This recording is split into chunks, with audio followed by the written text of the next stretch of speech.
شیخ کا موضوع ہے قل اعوذ برب الفلق اور قل اعوذ برب الناس کی تفسیر۔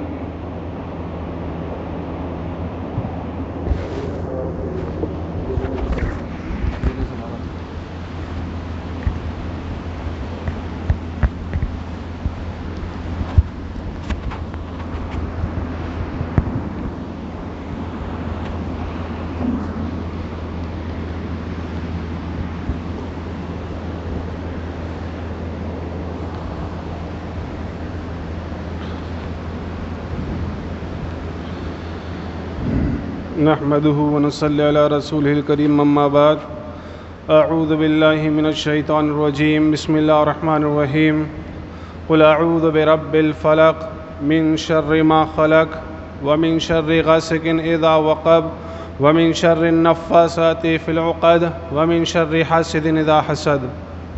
بسم الله الرحمن الرحيم قل اعوذ برب الناس ملک الناس الہ الناس من شر الوسواس الخناس الذي يوسوس في صدور الناس من الجنة والناس۔ تمام قسم کی تعریف، حمد و ثنا، کبریائی، بڑائی، تمجید و توصیف خالق کائنات مالک ارض و سما کے لیے لائق و زیبا اور سزاوار ہیں، جس نے اس پوری کائنات کی تخلیق بخشی اور ہم انسانوں کا اشرف المخلوقات بنایا۔ اتنا ہی بس نہیں، قرآن کریم والفرقان حمید جیسی بابرکت اور مقدس کتاب عطا فرمائی۔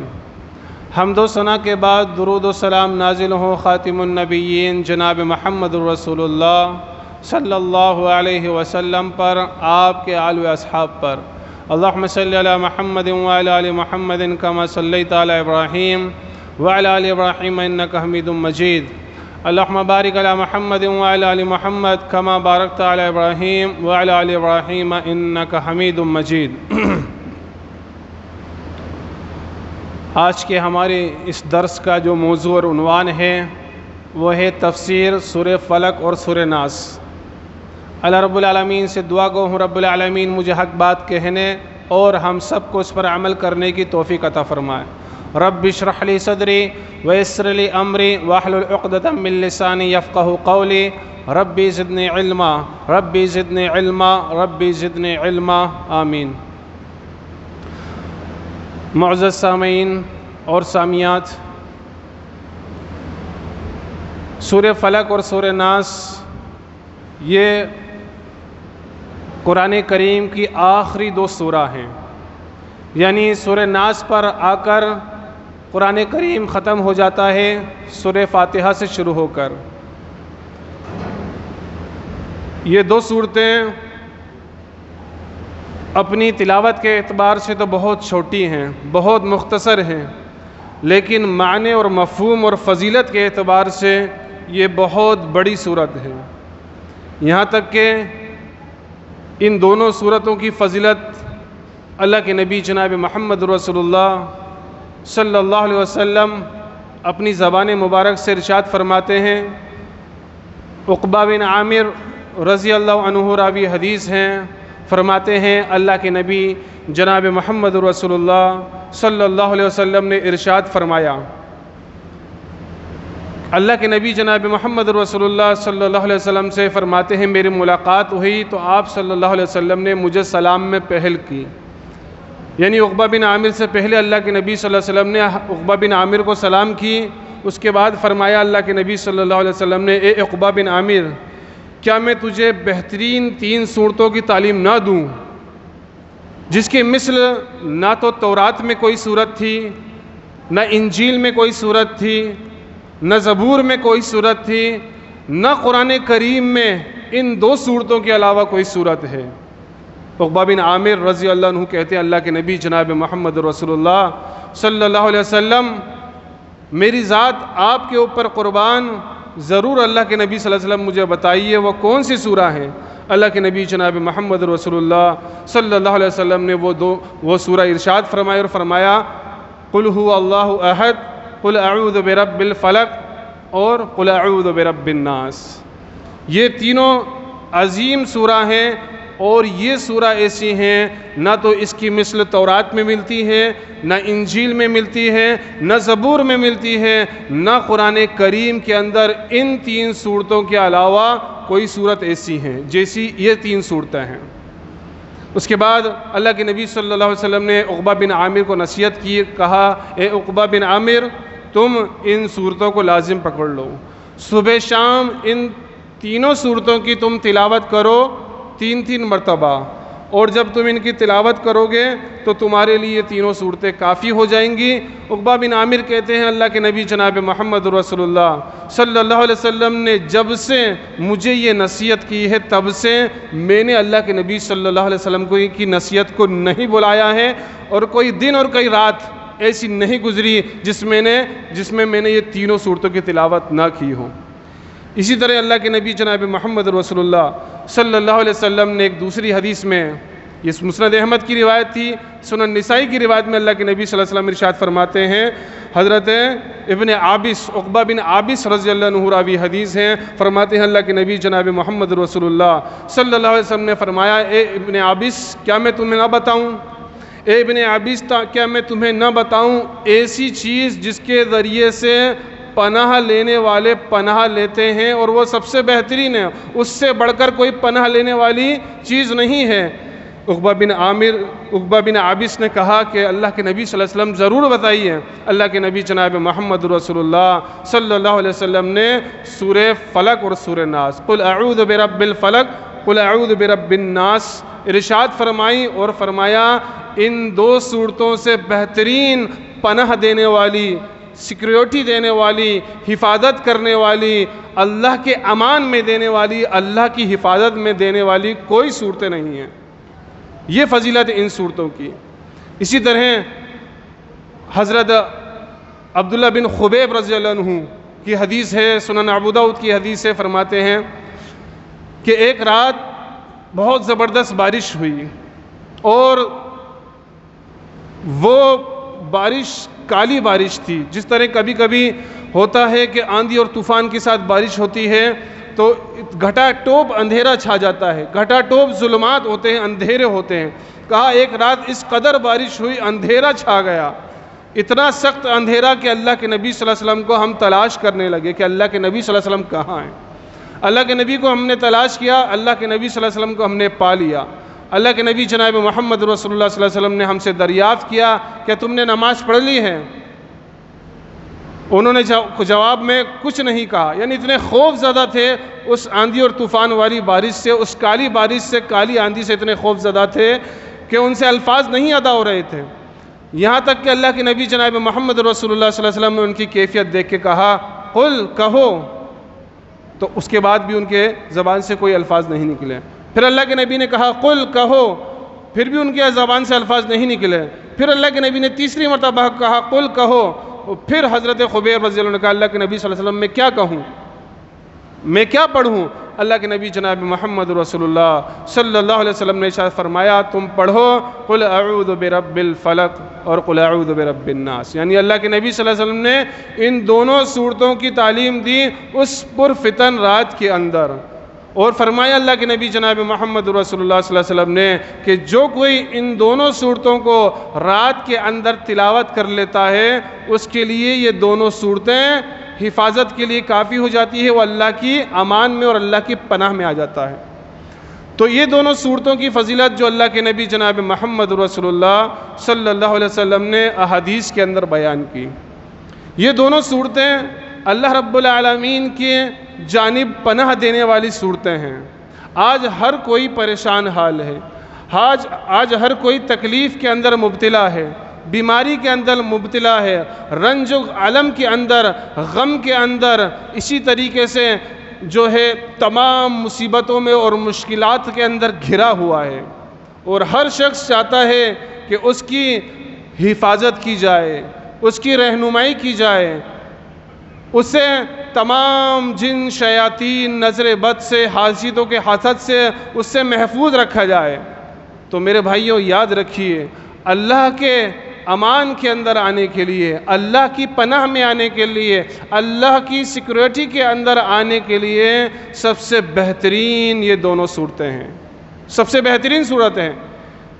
حضرت ابو سعید خدری رضی اللہ عنہ راوی حدیث ہیں، فرماتے ہیں اللہ کے نبی جناب محمد رسول اللہ صلی اللہ علیہ وسلم نے ارشاد فرمایا کہ یہ دونوں صورتیں سورہ فلق سورہ ناس، جن کو معوذتین کہا جاتا ہے، معوذتین ہیں یہ سورہ فلق سورہ ناس، کہا اللہ کے نبی صلی اللہ علیہ وسلم نے کہ یہ دو صورتیں ایسی ہیں کہ جب سے یہ نازل ہوئی ہیں میں نے اللہ کی امان کے لیے، اللہ کی حفاظت کے لیے، اللہ کی پناہ میں آنے کے لیے ان دونوں صورتوں کو خاص کر لیا ہے، باقی تمام چیزوں کو چھوڑ دیا ہے۔ تو اس سے پتہ چلتا ہے کہ حفاظت طلب کرنے والے، پناہ طلب کرنے والے، سیکیورٹی چاہنے والے، امان چاہنے والے اگر امان چاہ سکتے ہیں، پناہ طلب کر سکتے ہیں کسی سورہ کے ذریعے سے، تو یہ دونوں صورت ہے سورہ فلق اور سورہ ناس۔ ان کا ترجمہ اور ان کا معنی کیا ہے کبھی ہم نے غور کیا؟ یہ صورت بہت مختصر ہے، ہر خاص و عام کو یہ صورت یاد ہوگی، بلکہ چھوٹے بچوں کو بھی یہ صورتیں یاد ہیں، لیکن معاملہ کیا ہے؟ معاملہ یہ ہے کہ اس صورت کی فضیلت سے، اس کی اہمیت سے، اس کی برکتوں سے ہم ناشنا ہیں، ہمیں معلوم نہیں ہے یہ کتنی عظیم سورہ ہے، ہمیں پتہ نہیں ہے یہ کتنی بہترین سورہ ہیں جو اللہ رب العالمین نے خاص طور سے نازل فرمائی ہے پناہ پکڑنے کے لیے، کہ اللہ کی پناہ جو پکڑی جائے۔ آئیے ان سوروں کے ترجمے کو ہم دیکھتے ہیں کہ اللہ رب العالمین نے ان کو اتنی عظیم سورہ کیوں قرار دیا کہ جن کی مثال نہ تورات میں ملتی ہے، نہ انجیل میں ملتی ہے، نہ زبور میں ملتی ہے، نہ قرآن میں ان دونوں صورتوں کے علاوہ کوئی ایسی سورہ ہے جو پناہ دینے میں سب سے بہترین صورت ہوں۔ اللہ رب العالمین اس سورہ کے اندر ارشاد فرماتا ہے قل، اے نبی صلی اللہ علیہ وسلم آپ کہہ دیجئے اعوذ برب الفلق، میں صبح کے رب کی پناہ میں آتا ہوں۔ یہاں پر جو الفاظ اللہ رب العالمین نے استعمال کیے ہیں وہ فلق کے کیے ہیں، اور فلق کے معنی ہوتے ہیں صبح کے۔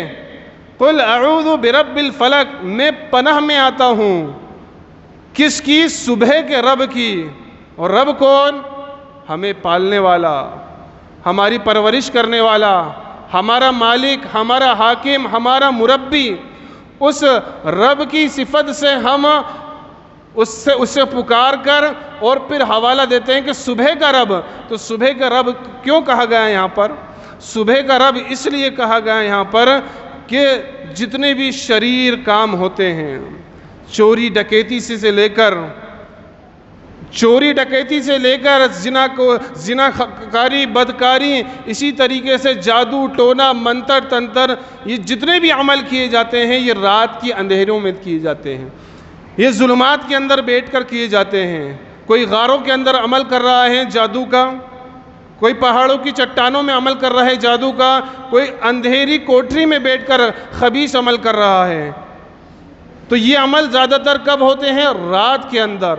اور جتنے بھی موذی جانور زیادہ تر نکلتے ہیں وہ بھی رات کے اندر نکلتے ہیں، اور اسی طریقے سے جتنے بھی شیاطین نکلتے ہیں، جنات نکلتے ہیں ضرر پہنچانے کی نیت سے، وہ بھی رات کے وقت نکلتے ہیں۔ تو اس لیے کہا گیا قل اعوذ برب الفلق، کہ اے نبی صلی اللہ علیہ وسلم آپ کہیے میں صبح کے رب کی پناہ میں آتا ہوں، یعنی صبح رات کی تاریکی کو ختم کر دیتی ہے، رات کی تاریکی کو پھاڑ کر اس کو چیر کر صبح نمودار ہوتی ہے۔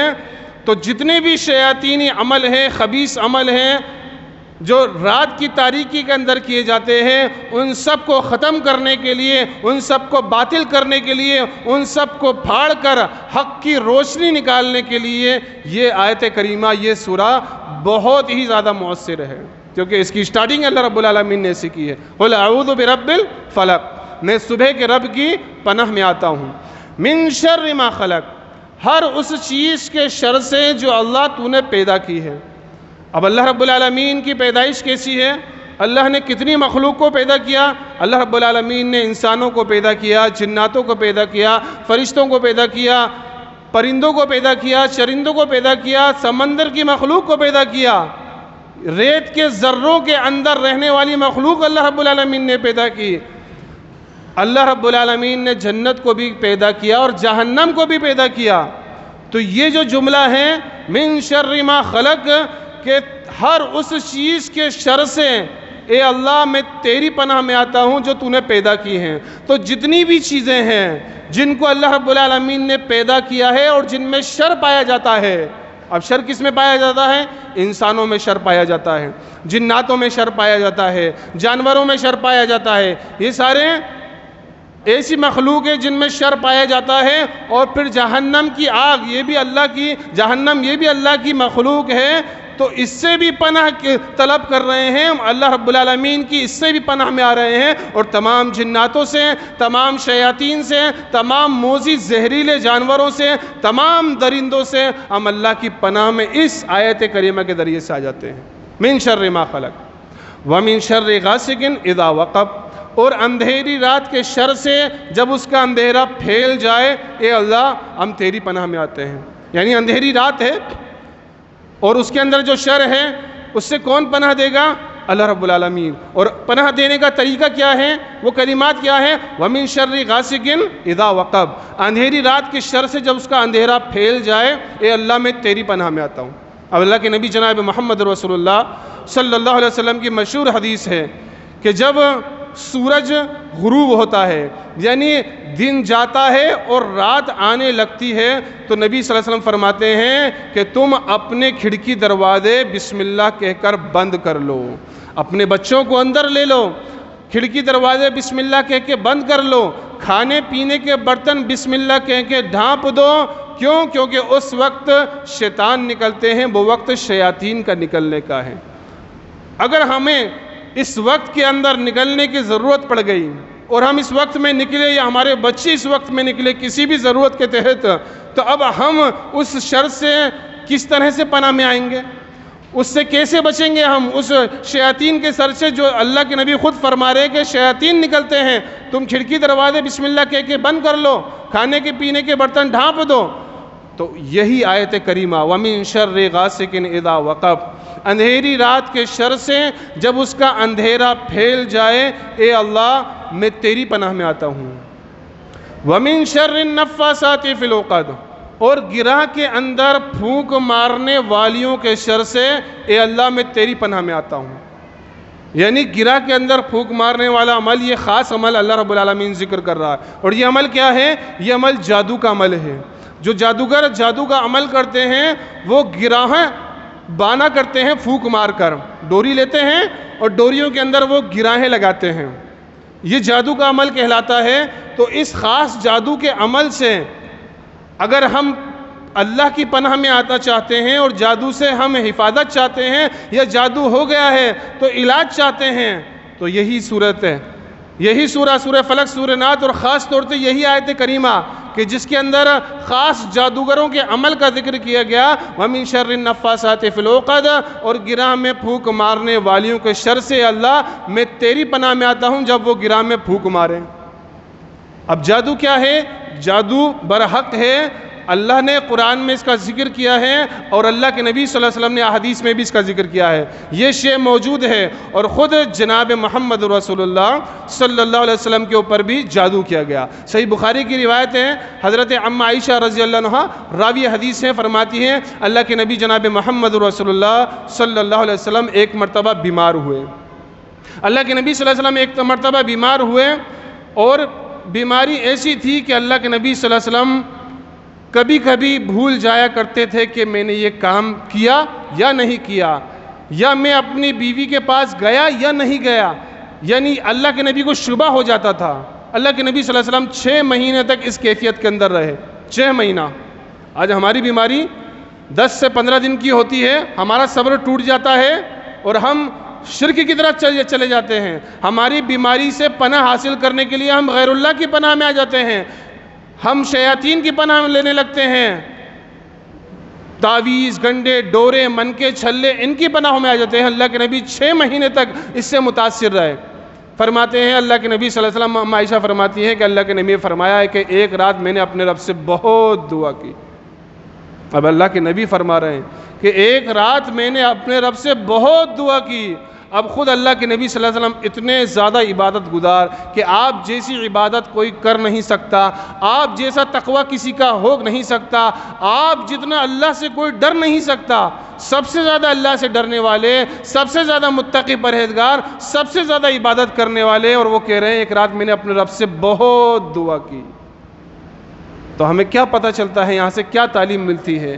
ہم اگر تکلیف میں ہوں، ہم اگر پریشانی میں ہو، ہمارا مسئلہ کچھ بھی ہو، جنات کا مسئلہ ہو، جادو کا مسئلہ ہو، آسیب کا مسئلہ ہو، بیماری کا مسئلہ ہو، روزگار کا مسئلہ ہو، تکلیف کا مسئلہ ہو، پریشانی کا مسئلہ ہو، کوئی بھی دقت، کوئی بھی پریشانی، کوئی بھی اگر ہمیں ضرر پہنچے تو سب سے پہلے ہم اللہ کی طرف رجوع کریں اور اللہ کی بارگاہ میں اپنے ہاتھوں کو بلند کر کے اللہ رب العالمین سے مدد طلب کریں، اللہ سے دعا مانگیں، جیسا کہ محمد رسول اللہ صلی اللہ علیہ وسلم نے اللہ سے مدد طلب کی، اللہ سے دعا مانگی اس جادو کے اوپر۔ اور ہر نبی کی یہ سنت رہی ہے، ہر نبی کا یہ طریقہ رہا ہے، کوئی بھی پریشانی، کوئی بھی تکلیف، کوئی بھی بیماری، یہاں تک کہ اگر موت بھی سامنے کھڑی ہے تو اللہ رب العالمین سے دعا کرتے ہیں، اور اللہ رب العالمین سے دعا کرتے ہوئے اللہ کی پناہ طلب کرتے ہیں۔ تو اللہ کے نبی صلی اللہ علیہ وسلم فرماتے ہیں ایک رات میں نے بہت دعا کی، اس کے بعد اللہ کے نبی فرماتے ہیں میں سویا ہوا تھا، دو فرشتے میرے پاس آئے، حضرت جبریل علیہ السلام اور حضرت میکائیل علیہ السلام۔ اللہ کے نبی فرماتے ہیں ایک فرشتہ میرے سرہانے آ کے بیٹھ گیا، ایک فرشتہ میرے پیر کی طرف بیٹھ گیا، اس کے بعد سرہانے والے فرشتے نے پیر والے فرشتے سے سوال کیا کہ ان محمد رسول اللہ صلی اللہ علیہ وسلم کو کیا ہوا ہے، کیا تکلیف ہے؟ پیر والے فرشتے نے جواب دیا کہ ان کے اوپر جادو کیا گیا ہے۔ پھر سوال کیا گیا کہ جادو کس نے کیا ہے؟ پھر جواب ملا فرشتے کی طرف سے لبید بن عاصم ایک جادوگر ہے، اس نے یہ جادو کیا ہے۔ یہ ایک یہودی تھا لبید بن عاصم جو جادوگر تھا، جادو کیا کرتا تھا، اس پر اللہ کے نبی جناب محمد رسول اللہ صلی اللہ علیہ وسلم کے اوپر اسی نے جادو کیا۔ تو فرمایا فرشتے نے کہ جادو کیا گیا ہے اور جادو لبید بن عاصم نے کیا ہے۔ پھر سوال ہوا جادو کس چیز پر کیا ہے؟ کہا جادو کیا گیا ہے، تانت کی ڈوری ہے، اللہ کے نبی صلی اللہ علیہ وسلم کی کنگھی ہے اور اللہ کے نبی کے بال ہیں اور ایک موم کا پتلا ہے۔ اب ان کے ساتھ کیا عمل کیا گیا؟ تانت کی ڈوری میں 11 گرہ لگائی گئیں۔ غور سے سننا، وَمِن شَرِّ النَّفَّاثَاتِ فِي الْعُقَدِ، قرآن کریم بتا رہا ہے کہ گرہ میں پھونک مارنے والیوں کے شر سے اللہ میں تیری پناہ میں آتا ہوں۔ اور یہاں اللہ کے نبی صلی اللہ علیہ وسلم پر جو عمل کیا گیا ہے جادو کا، وہ گرہ میں پھونک مار کر ہی کیا گیا ہے۔ تانت کی ڈوری میں 11 گرہ لگی ہیں، اس کے ساتھ اللہ کے نبی صلی اللہ علیہ وسلم کے بال بندھے ہوئے ہیں کنگھی کے ساتھ، موم کا پتلا ہے، اس کے اندر سوئیاں گڑی ہوئی ہیں۔ اس کے بعد پھر سوال کیا گیا کہ یہ چیزیں کہاں ہیں؟ تو بتایا گیا کہ ایک زروان کا کنواں ہے، بنو زریق کا ایک کنواں ہے، اس کنویں کے اندر اس کو ڈالا گیا ہے۔ اللہ کے نبی جناب محمد رسول اللہ صلی اللہ علیہ وسلم بیدار ہوتے ہیں، اللہ کا شکر ادا کرتے ہیں اور فرماتے ہیں کہ اللہ رب العالمین سے میں نے دعا کی، اللہ نے میری دعا قبول کی اور میرے معاملے کو اللہ رب العالمین نے کھول دیا، واضح کر دیا، جس چیز سے میں پریشان تھا وہ بتا دیا گیا۔ اس کے بعد اللہ کے نبی جناب محمد رسول اللہ صلی اللہ علیہ وسلم نے صحابہ اکرام کو اس جگہ بھیجا، زروان کے اس کنویں کے اوپر بھیجا۔ جب صحابہ اکرام اس کنویں کے اوپر گئے تو کیا دیکھتے ہیں اس کنویں کا حال؟ فرماتے ہیں صحابہ کہ ہم نے دیکھا اس کنویں کا پانی جیسے کہ مہندی کا پانی ہو، یعنی سرخ پانی ہو چکا تھا اس کنویں کا، اور اس کنویں کے ارد گرد جو کھجور کے درخت کے جو شگوفے تھے وہ گویا اللہ فرماتے ہیں صحابہ کہ جیسے شیطانوں کے سر ہوں۔ تو اللہ کے نبی جناب محمد رسول اللہ صلی اللہ علیہ وسلم نے وہ چیزیں وہاں سے منگوائیں اور حضرت جبریل علیہ السلام سورہ فلق اور سورہ ناس لے کر نازل ہوئے۔ اب دیکھیے عمل کیا کیا جا رہا ہے اور اللہ رب العالمین خود علاج اور پناہ اتار رہا ہے کہ کس ذریعے سے پناہ پکڑی جائے، اور کون لے کر آ رہے ہیں؟ حضرت جبریل علیہ السلام۔ حالانکہ سورہ فلق سورہ ناس مکی صورتیں ہیں اور جادو مدینہ میں ہوا، لیکن یہ دوسری مرتبہ کا واقعہ ہے۔ سورہ فلق سورہ ناس نازل ہو چکی تھی، لیکن اللہ کے نبی صلی اللہ علیہ وسلم کو یہ علم نہیں تھا کہ اس سورہ فلق سورہ ناس کے ذریعے سے یہ جادو کٹ سکتا ہے اور ختم ہو سکتا ہے۔ تو جبریل علیہ السلام یہ سورہ لے کر آئے اور اللہ کے نبی جناب محمد رسول اللہ صلی اللہ علیہ وسلم سے فرمایا قل اے نبی آپ پڑھیے، قل اے نبی آپ کہیں اعوذ برب الفلق، میں صبح کے رب کی پناہ میں آتا ہوں۔ اب 11 گرہ لگی ہوئی تھی تانت کی ڈوری میں، اور سورہ فلق اور سورہ ناس یہ 11 آیتیں ہیں، یاد رکھنا سورہ فلق سورہ ناس 11 آیتیں ہیں، اور اس تانت کی ڈوری میں 11 گرہ لگی تھی۔ تو جیسا جادو کیا گیا تھا، خبیث عمل کیا تھا، اللہ نے اس کا توڑ نازل کیا، اس کو باطل کرنے کے لیے اللہ رب العالمین نے حق نازل کیا۔ اس کے بعد سورہ فلق سورہ ناس اللہ کے نبی صلی اللہ علیہ وسلم پڑھتے ہیں، اور پڑھ کر اللہ کے نبی صلی اللہ علیہ وسلم گراہوں کو کھولتے، ہر آیت پڑھتے گراہوں کو کھولتے، ہر آیت پڑھتے جاتے گراہوں کو کھولتے جاتے، یہاں تک کہ 11 کی 11 گرہ کھل گئی من الجنت والناس پر، اور اللہ کے نبی صلی اللہ علیہ وسلم شفا یاب ہو گئے۔ اللہ رب العالمین نے آپ کو شفا عطا فرما دی۔ اللہ کے نبی فرماتے ہیں مجھے ایسا محسوس ہوا کہ میں جکڑا ہوا تھا اور آزاد ہو گیا۔ تو اگر کسی کے اوپر یہ عمل ہو جاتا ہے جادو کا، تو اس کا طریقہ کیا ہے زائل کرنے کا؟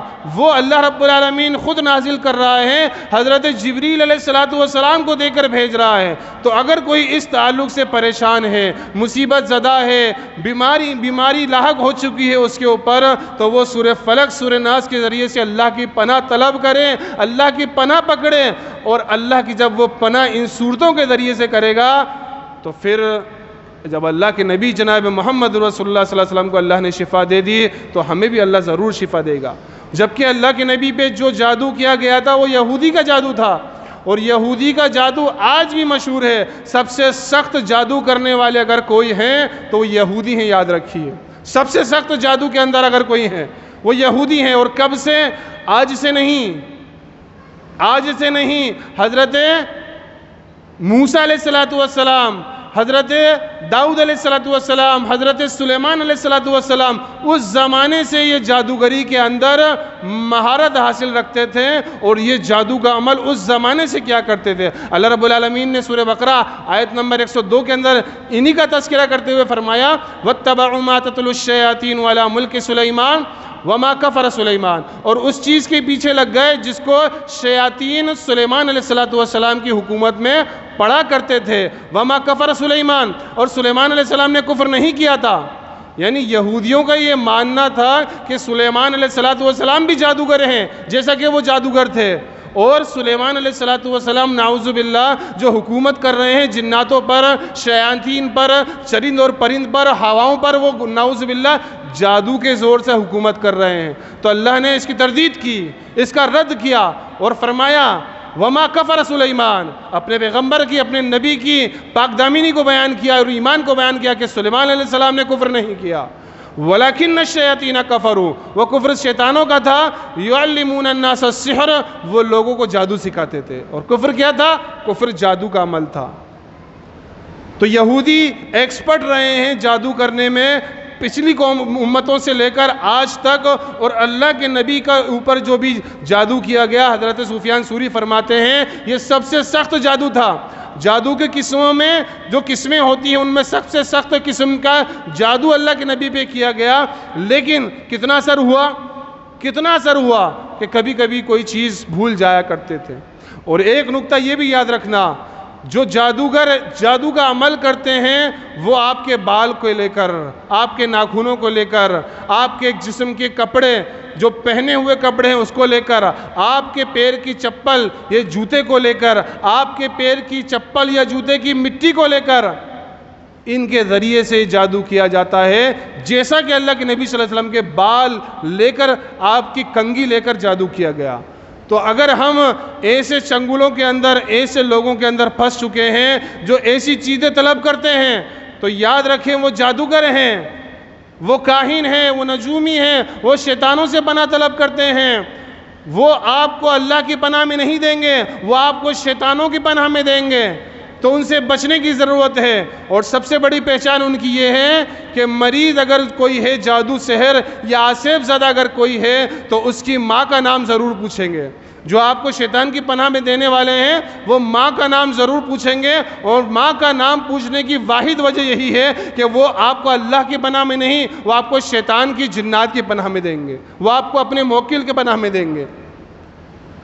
تو ہم جب اس سورہ کو پڑھتے ہیں وَمِن شَرِّ النَّفَّاثَاتِ فِي الْعُقَدِ اور اس آیت کریمہ کو پڑھتے ہیں کہ گرہ میں پھونک مارنے والیوں کے شر سے اے اللہ میں تیری پناہ میں آتا ہوں، تو جتنے بھی جادوگر ہیں، ٹونے ٹوٹکے کرنے والے ہیں، جادو سحر کرنے والے ہیں، ان سب کے شر سے، ان سب کے فتن سے اللہ رب العالمین ہمیں پناہ دیتا ہے، ہماری حفاظت کرتا ہے، ہمیں اپنے امان کے اندر لے لیتا ہے۔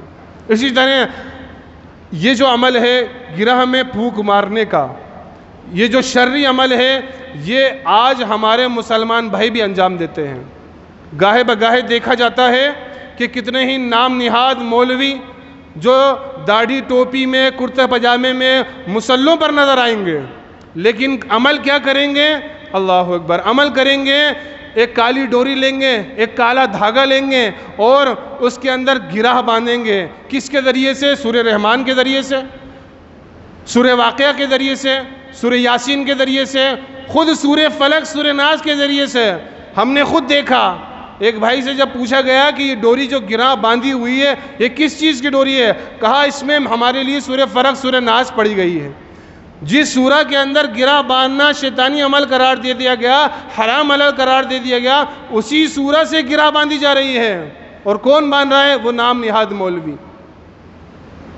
تو یاد رکھیے، گرہ میں پھونک مارنے والا عمل شیطانی عمل ہے، شرعی عمل ہے۔ یہ عمل اگر قرآن کے ساتھ کیا جائے تو یہ اور بڑا گناہ ہے۔ یہ عمل جادوگر منتروں کے ساتھ کرتے ہیں، اگر کوئی قرآن کے ساتھ کرتا ہے تو اور بڑا گناہ گار ہے، کیونکہ وہ کفری عمل شیطان کے جو ہے قرآن کے ساتھ انجام دے رہا ہے۔ تو اسی طرح وَمِن شَرِّ حَاسِدٍ اِذَا حَسَدَ سورہ فلق کی آخری آیت ہے، ہر حسد کرنے والے کی حسد سے جب وہ حسد کرے اے اللہ ہم تیری پناہ میں آتے ہیں۔ یعنی جتنے بھی حاسدین ہیں، جو حسد کرنے والے ہیں، جو حسد کرنے کی، جن کی حسد کرنے کی وجہ سے ہمیں نظر بد لگ جاتی ہے، جن کی حسد کرنے کی وجہ سے وہ ہم پر جادو کر بیٹھتے ہیں، ہم پر جادو کروا دیتے ہیں، کیونکہ جادو کے پیچھے بھی سب سے بڑی وجہ، جادو کروانے کے پیچھے کیا ہوتی ہے؟ حسد ہوتی ہے، یاد رکھیے۔ سب سے بڑی وجہ، یہودی نے جادو کیوں کیا اللہ کے نبی کے اوپر؟ کیونکہ انہیں حسد تھی۔ کس بات کی حسد تھی؟ کہ زیادہ تر انبیاء اکرام آ رہے ہیں بنی اسرائیل میں سے، بلکہ یوں کہتے سارے انبیاء اکرام بنی اسرائیل میں سے ہو رہے ہیں۔ آخری نبی بھی ان کو توقع تھی یہودیوں کو کہ بنی اسرائیل میں سے ہوں گے، لیکن آخری نبی اللہ رب العالمین نے بنو اسماعیل میں سے بھیجا۔ ان کو پتا تھا یہ آخری نبی ہیں، یہ محمد رسول اللہ صلی اللہ علیہ وسلم اللہ کے رسول ہے، پیغمبر ہیں، لیکن انہیں حسد تھی کہ آخری نبی ہم میں سے ہونا چاہیے تھا، ہم میں سے آخری نبی کیوں نہیں ہوا؟ اس لیے انہوں نے اللہ کے نبی کو قتل کرنے کے لیے اللہ کے نبی کے اوپر جادو کیا۔ تو جادوگر، جادو کرنے والا سب سے پہلے جب جادو کرتا ہے وہ حسد کی بنا پر کرتا ہے۔ اس کو حسد ہوتی ہے، کس چیز سے حسد ہوتی ہے؟ خوبصورتی سے، آپ کی خوبصورتی سے اس کو حسد ہو سکتی ہے، آپ کے اچھے کاروبار سے اس کو حسد ہو سکتی ہے، آپ کے اچھے خاندان سے اس کو حسد ہو سکتی ہے، آپ کے حسب نفس سے اس کو حسد ہو سکتی ہے۔ حاسد کا کوئی معیار نہیں ہوتا، وہ کسی بھی چیز پہ حسد کر سکتا ہے۔ اور حاسد جب حسد کرتا ہے تو دل کے اندر کیا گمان کرتا ہے؟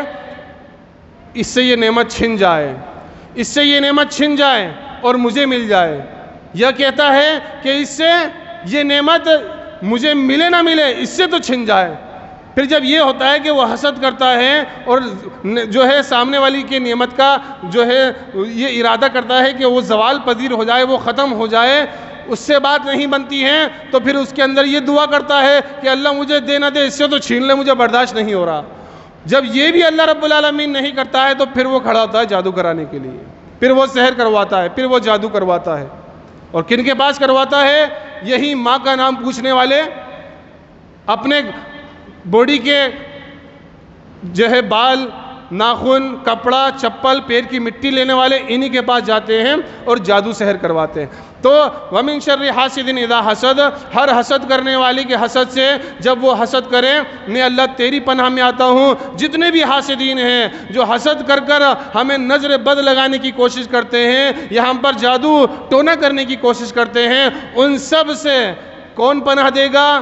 کس چیز سے پناہ لی جائے گی؟ اس آیت کریمہ سے پناہ لی جائے، اور اللہ رب العالمین پناہ دینے والا ہے، اس سے بچانے والا ہے، اس سے ہمیں سیکیور کرنے والا اللہ رب العالمین ہے۔ اس کے بعد سورہ ناس ہے. سورہ ناس ہے بسم اللہ الرحمن الرحیم قل اعوذ برب الناس.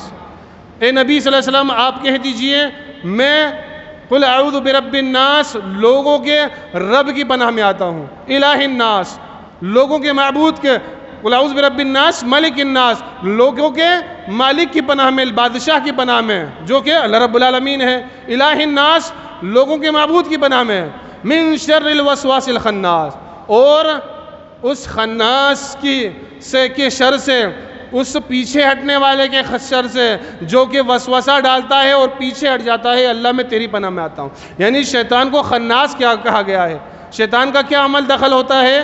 شیطان کا عمل دخل ہوتا ہے ہمارے ایمان کے اندر وہ وسوسے ڈالتا ہے. ہمارے ایمان میں وسوسہ ڈالتا ہے، ہماری پاکی اور ناپاکی میں وسوسے ڈالتا ہے، ہماری نماز میں وسوسے ڈالتا ہے، ہماری تلاوت میں وسوسے ڈالتا ہے. تو یہ جو وسوسے والا شیطان ہے، یہ جو خناس ہے، اس کا کام ہوتا ہے وسوسے ڈالتا ہے اور فوراً پیچھے ہٹ جاتا ہے. وسوسے ڈالتا ہے اور فوراً پیچھے ہٹ جاتا ہے. تو اس خناس سے بچنے کے لیے ہم کیا کریں؟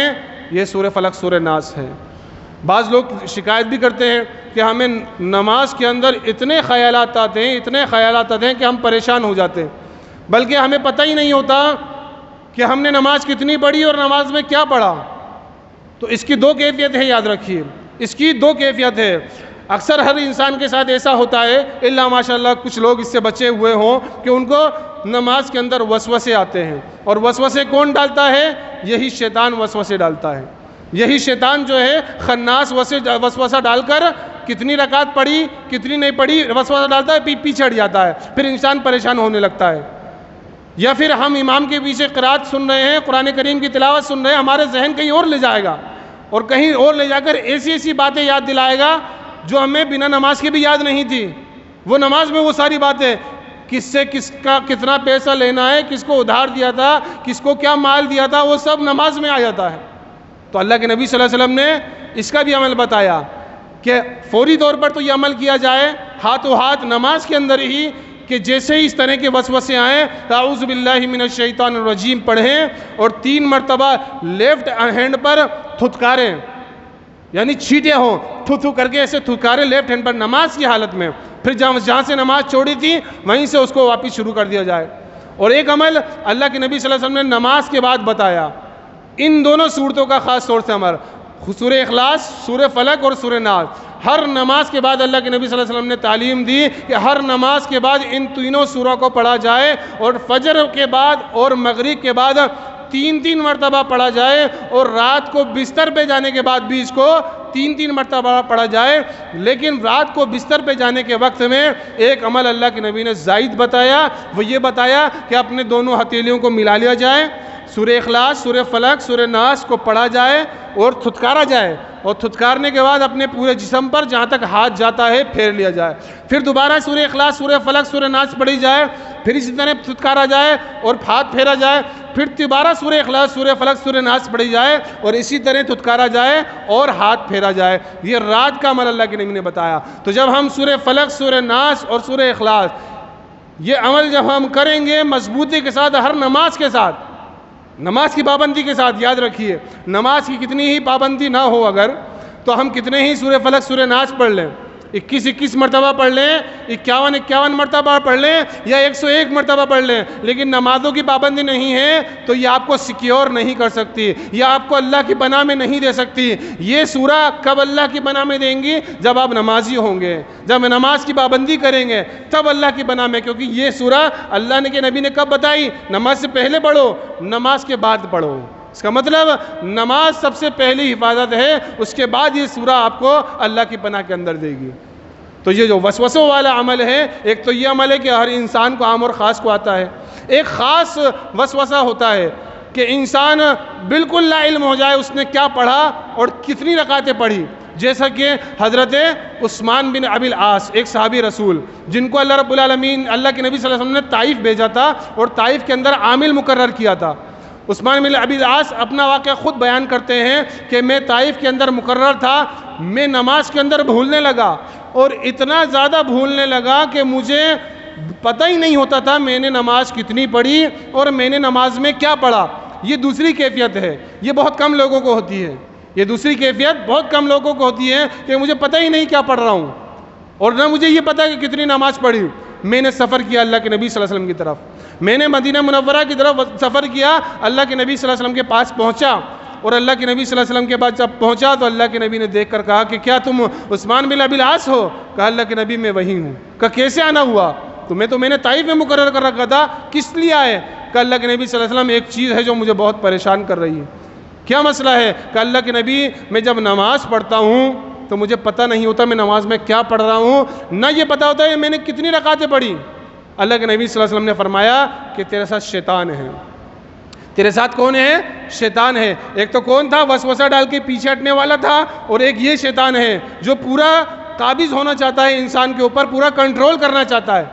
تو اللہ کے نبی نے فرمایا تیرے ساتھ شیطان ہے۔ اس کے بعد پونچھوں کے بل اللہ کے نبی صلی اللہ علیہ وسلم نے حضرت عثمان بن ابی العاص کو اپنے پاس بٹھایا، اور اپنے جو ہے اللہ کے نبی صلی اللہ علیہ وسلم سے ہاتھ سے اپنے ان کے سینے کے اوپر مارا اور کہا اخرج عدو اللہ، نکل اللہ کے دشمن، اخرج عدو اللہ، نکل اللہ کے دشمن۔ 3 مرتبہ اللہ کے نبی صلی اللہ علیہ وسلم نے کہا۔ اس کے بعد عثمان بن ابی العاص سے کہا کہ جاؤ اب تم اپنے کام میں جت جاؤ، یعنی اللہ رب العالمین نے انہیں شفا دے دی۔ تو دوسری کیفیت یہ ہوتی ہے کہ انسان کے اوپر شیطان پوری طور سے قابض ہو جاتا ہے۔ ان دونوں کیفیتوں کا بہترین عمل کیا ہے؟ سورہ اخلاص، سورہ فلق، سورہ ناس، اور خاص طور سے سورہ فلق، سورہ ناس جو اللہ کے نبی جناب محمد رسول اللہ صلی اللہ علیہ وسلم نے اپنے اوپر جادو کیے جانے کے بعد پڑھی، تلاوت کی۔ تو اللہ رب العالمین فرماتا ہے قل اعوذ برب الناس ملک الناس الہ الناس من شر الوسواس الخناس، اور وسوسے ڈالنے والے خناس سے اے اللہ میں تیری پناہ میں آتا ہوں، فی صدور الناس جو سینوں کے اندر وسوسے ڈالتا ہے، من الجنت والناس، چاہے وہ جنوں میں سے ہو چاہے وہ انسانوں میں سے ہو۔ یعنی شیطان صرف انسانوں میں سے نہیں، جنوں میں سے نہیں ہوتا، شیطان انسانوں میں سے بھی ہوتا ہے۔ ایک شیطان تو ایسا ہے جو ہر وقت ہمارے ساتھ ہوتا ہے اور ساتھ ہی پیدا ہوتا ہے۔ اللہ کے نبی جناب محمد رسول اللہ صلی اللہ علیہ وسلم کی حدیث ہے، نبی صلی اللہ علیہ وسلم فرماتے ہیں ہر انسان کے ساتھ ایک شیطان پیدا ہوتا ہے، ہر انسان کے ساتھ۔ صحابہ نے سوال کیا اللہ کے نبی بھی انسان ہیں کہ اللہ کے نبی آپ کے ساتھ؟ کہا ہاں میرے ساتھ بھی ہے، لیکن میں نے اس پر اللہ رب العالمین سے دعا کی تو اللہ رب العالمین نے اسے مجھے میرا مطیع اور فرمانبردار کر دیا، مجھے وہ بھلائی کا حکم دیتا ہے۔ اب اللہ کے نبی صلی اللہ علیہ وسلم نے بات واضح کر دی، لیکن ہمیں کیا علم ملا یہاں سے کہ ہر انسان کے ساتھ شیطان ہوتا ہے، جس کو قرین کہا جاتا ہے، جس کو حمزات کہا جاتا ہے، جو ہمارے سینوں میں اکثر وسوسے ڈالتا ہے۔ دوسرا شیطان نہیں ہوتا ہمارے ساتھ، کوئی آسیب کے طور پر، کوئی جادو کے طور پر، کوئی عاشقی کے طور پر ہم پر مسلط نہیں ہوتا، بلکہ ہمارا قرین ہوتا ہے، وہ ہمارے وسوسے ڈالتا ہے نماز کے اندر، یا پھر ہم غسل کر رہے ہیں کہ ہماری جگہ سوکھی تو نہ رہ گئی۔ کتنوں کو ایسا شبہ ہوتا ہے، بار بار وضو کرتے ہیں، بار بار غسل کرتے ہیں، اتنا پانی بہا دیتے ہیں جس کی حد نہیں۔ یہ کیا وجہ ہے؟ یہ وہ خناس ہے جو وسوسے ڈالتا ہے کہ ابھی سوکھا رہ گیا، کیا پتہ تیرا جو ہے کونی سوکھی رہ گئی، کیا پتہ تیرا جو ہے بدن کا بال سوکھا رہ گیا، یہ وسوسے مسلسل وہ ڈالتا ہے۔ تو ہمیں کیا چاہیے؟ اللہ کے نبی جناب محمد رسول اللہ صلی اللہ علیہ وسلم نے فرمایا کہ ایک شخص اس قدر وسوسوں کا شکار ہوتا ہے غسل کے تعلق سے کہ اگر وہ نہر کے اندر بھی نہا کر نکل آئے تو سوچتا ہے کہ میرا کچھ نہ کچھ حصہ جو ہے کوئی نہ کوئی سوکھا رہ گیا ہے۔ تمہیں چاہیے، اللہ کے نبی نے فرمایا تم میں سے چاہیے اچھی طرح غسل کریں، اچھی طرح غسل کریں، سنت طریقے سے غسل کریں، پھر یہ یقین رکھیں کہ غسل ہو چکا ہے۔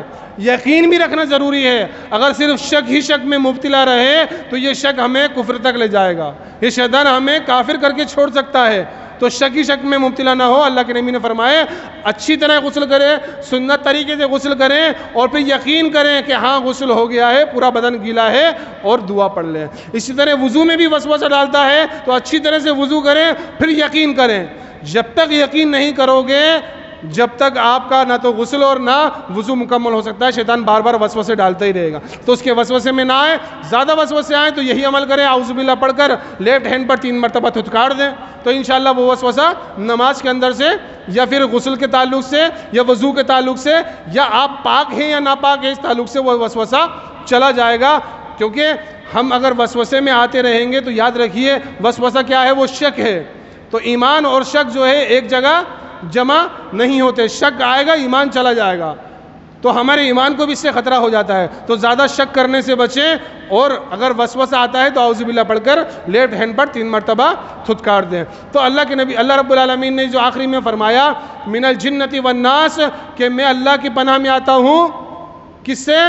چاہے وہ جنوں میں سے ہوں، چاہے وہ انسانوں میں سے ہوں شیاطین، تو انسانوں میں سے خود انسان بھی شیاطین ہوتے ہیں کبھی کبھی، کیونکہ شیاطین جو شیطان کا لفظ بولا گیا ہے وہ شر کے اوپر بولا گیا ہے، جس کے اندر شر پایا جاتا ہے، جس کے اندر شیاطینی پائی جاتی ہے، انسانوں کو بھی اللہ رب العالمین نے قرآن میں شیطان بولا ہے کئی جگہ، اور اللہ کے نبی نے احادیث کے اندر بھی جانوروں کو، جو سرکش جانور ہیں ان کو بھی شیطان کہا گیا ہے۔ تو من الجنۃ والناس سے ہم سارے شیاطین سے اللہ کی پناہ میں آتے ہیں، اور سارے انسانوں کے شر سے جو ہمارے خلاف وہ چالے چلیں، وہ حسد کریں، ہمارے خلاف بغض رکھیں، ہمارے خلاف وہ عداوت رکھیں، ان سب کے شروں سے ہم ان دونوں صورتوں کے ذریعے سے اللہ کی پناہ میں آ سکتے ہیں۔ تو اگر کوئی اللہ کی پناہ طلب کرنا چاہتا ہے تو بہترین پناہ طلب کرنے کا ذریعہ یہ دونوں صورتیں ہیں جو اللہ کے نبی جناب محمد رسول اللہ صلی اللہ علیہ وسلم نے خود بھی پڑھی اور تعلیم بھی دی، اور خاص طور سے نظر بد لگ جانے کے اوپر بھی اور نظر بد سے حفاظت کے لیے بھی اللہ کے نبی صلی اللہ علیہ وسلم نے انہی 2 صورتوں کی سورہ فلق اور سورہ ناس کی تعلیم دی۔ خود اللہ کے نبی صلی اللہ علیہ وسلم حضرت حسن اور حسین رضی اللہ عنہم کو سورہ فلق اور سورہ ناس کے ذریعے سے ہی دم کیا کرتے تھے نظر بد سے حفاظت کے لیے۔ تو ہمیں چاہیے یہ قرآن کریم کی 2 سورہ بہت عظیم سورہ ہیں، ان کی مثال نہ تورات میں ہے، نہ انجیل میں ہے، نہ زبور میں ہے، نہ ان کے علاوہ قرآن کریم کی کوئی سورہ ایسی ہے جو ایسی سورہ ہو مکمل طور پر جو اللہ کی پناہ کے اندر دیتی ہوں۔ تو یہ سورہ ہماری حفاظت کے لیے، ہمیں اللہ کے امان میں دینے کے لیے، ہمیں اللہ کی پناہ میں دینے کے لیے بہترین سورہ ہے۔ ان سورہ کا ہم اہتمام کریں۔ اگر نظر کا مسئلہ ہے یہ دونوں سورہ، اسی طرح سحر کا مسئلہ ہے یہ دونوں سورہ، جادو کا مسئلہ ہے یہ دونوں سورہ، اسی طریقے سے اگر آپ گھر سے باہر نکل رہے ہو، پرفتن جو ہے ٹائم کے اوپر نکل رہا ہو، یہی 2 سورہ آپ کو کافی ہو جائیں گی۔ آپ کو اللہ کی پناہ میں آنے کے لیے تعویذ کی، گنڈوں کی، ڈوروں کی، منکوں کی، چھلوں کی، گھوڑے کی نال کی، نیمبو مرچی کی، گھر کے اوپر ٹائر لٹکانے کی، گھر کے اندر ناریل لال کپڑے میں لٹکانے کی ضرورت نہیں ہے، بلکہ یہ ساری کی ساری چیزیں کیا ہیں؟ یہ شیطانوں کی پناہ میں دینے والی چیزیں ہیں۔ اللہ کے نبی جناب محمد رسول اللہ صلی اللہ علیہ وسلم ارشاد فرماتے ہیں وَمَن تَعَلَّقَ شَيْئًا وُكِلَ إِلَيْهِ، جو کوئی جو چیز لٹکائے گا، وَمَن تَعَلَّقَ شَيْئًا، کوئی بھی چیز لٹکائے گا، وُكِلَ إِلَيْهِ، اسی کے حوالے کر دیا جائے گا۔ یعنی ہم چاہتے ہیں کہ اللہ کی حفاظت میں آ جائیں اس بیماری سے، اس شر سے، اس جنات سے، اس جادو سے، اس نظر سے۔ یہ تعویذ گنڈے ڈورے کیا کرتے ہیں؟ ہمیں اللہ کی پناہ میں نہیں دیتے بلکہ ہمیں اللہ کی پناہ سے نکال دیتے ہیں۔ اللہ فرماتا ہے اللہ کے نبی فرماتے ہیں من تعلق شیئا وکل الیہ، جو کوئی جو چیز لٹکائے گا اسی کے حوالے کر دیا جائے گا، اسی کے سپرد کر دیا جائے گا۔ یعنی وہ اللہ کے امان سے، اللہ کی حفاظت سے نکل جائے گا، اور جب وہ اللہ کی امان سے، اللہ کی حفاظت سے نکل جائے گا، پھر وہ لٹکا ہوا ناریل کی حفاظت میں اگر آ جائے گا، جب وہ اس گھسے ہوئے ٹائر کی حفاظت میں آ جائے گا، اس کا مکان اس ڈوری کی حفاظت میں آ جائے گا جس میں گرا لگی ہے، اس کا مکان اس چاندی کی حفاظت میں آ جائے گا جو اس نے لٹکا رکھی ہے، اس پیتل کے کڑے کی حفاظت میں آ جائے گا جو اس نے لٹکا رکھا ہے، تو پھر کیا بنے گا؟ سوچئے انسان کا کیا بنے گا؟ نہ تو دنیا میں اس کو سکون ہوگا، نہ دنیا میں اس کو راحت ہوگی، نہ آخرت کے اندر اس کو جنت مل سکتی ہے، کیونکہ اللہ کے نبی صلی اللہ علیہ وسلم نے تعویذ، گنڈے، ڈورے، منکے، چھلے، ان کو شرک قرار دیا، یاد رکھیے۔ من تعلق شیئا، اللہ کے نبی صلی اللہ علیہ وسلم نے فرمایا کہ جس نے تعویذ لٹکایا، من علق تمیمۃ فقد اشرک، اس نے یقیناً شرک کیا۔ یعنی تعویذ، گنڈے، ڈورے لٹکانے والا شرک کا مرتکب ہوتا ہے۔ کون فرما رہا ہے؟ جناب محمد رسول اللہ صلی اللہ علیہ وسلم۔ تو دونوں چیزوں سے گیا، نہ تو اس کی حفاظت ہو سکی اللہ کی جس کے ذریعے سے، جس کی وجہ سے اس نے باندھا تھا کہ میری حفاظت ہوگی، نہ حفاظت ہو سکی اور نہ ہی وہ ایمان والا بن سکا، بلکہ شرک کا مرتکب ہو گیا۔ اور شرک کرنے والے کے لیے اللہ رب العالمین نے کیا فرمایا؟ ان اللہ لا یغفر ان یشرک، اللہ شرک کو ہرگز معاف نہیں کرے گا۔ بعض لوگ کہتے ہیں کہ نہیں، تعویذ لٹکانا یہ شرک اکبر نہیں، یہ شرک اصغر ہے۔ میرے بھائیوں، اس تعویذ کو کھول کر دیکھو ایک مرتبہ۔ ہم نے سینکڑوں تعویذ کھولے ہیں، ہمیں گاہے بگاہے کوئی چند تعویذ ایسے ہوں گے جس میں ہمیں قرآن کریم ملا، لیکن ساتھ میں شیطانوں کے نام بھی ضرور تھے۔ اور اکثر تعویذ کیا ہوتا ہے؟ صرف شیطانوں کے نام ہوتے ہیں اس کے اندر۔ اور کس طرح سے؟ چوکور کاغذ ہوتا ہے، چوکور کاغذ ہوتا ہے اسکوائر، اور اس کے چاروں کونوں کے اوپر کیا لکھا ہوتا ہے پتہ ہے؟ یا حامان نعوذ باللہ، یا فرعون، یا شداد، یا ابو جہل، یہ شیاطین کے نام لکھے ہوتے ہیں، یا ابلیس، خود شیطان ابلیس کا نام لکھا ہوتا ہے۔ اب یہ چیزیں لٹکانے والا شرک اکبر کا مرتکب ہے یا شرک اصغر کا؟ ہم خود جانچ لیں۔ باقاعدہ شیطانوں سے پناہ لی جا رہی ہے کھلے طور پر، اور وہ سوچ رہا ہے کہ میری حفاظت ہو گئی ہے، میں نے تعویذ مولانا صاحب نے دیا تھا، اس نے تعویذ دیا تھا، میں نے لٹکا لیا، اب حفاظت، جبکہ شیطانوں سے پناہ لی گئی اس تعویذ کے اندر۔ بلکہ یہاں تک کرتے ہیں کہ قرآن کریم کی سورہ اخلاص کو میں نے خود اپنی آنکھوں سے دیکھا، سورہ اخلاص کو ایک بڑے سے پرچے کے اوپر انہوں نے لکھا، اور کس طرح لکھا؟ قل هو اللہ احد اللہ الصمد۔ یہ سیدھا طریقہ ہے کہ کہہ دو اللہ رب العالمین تنہا تنہا اکیلا ہے، ایک ہے، نہ اس کی کوئی اولاد ہے، نہ وہ کسی کی اولاد ہے۔ یہ جو لم یلد ولم یولد ہے، اس کو انہوں نے الٹا لکھ رکھا تھا۔ اللہ اکبر، کھلم کھلا شرک۔ اور کون سا شرک؟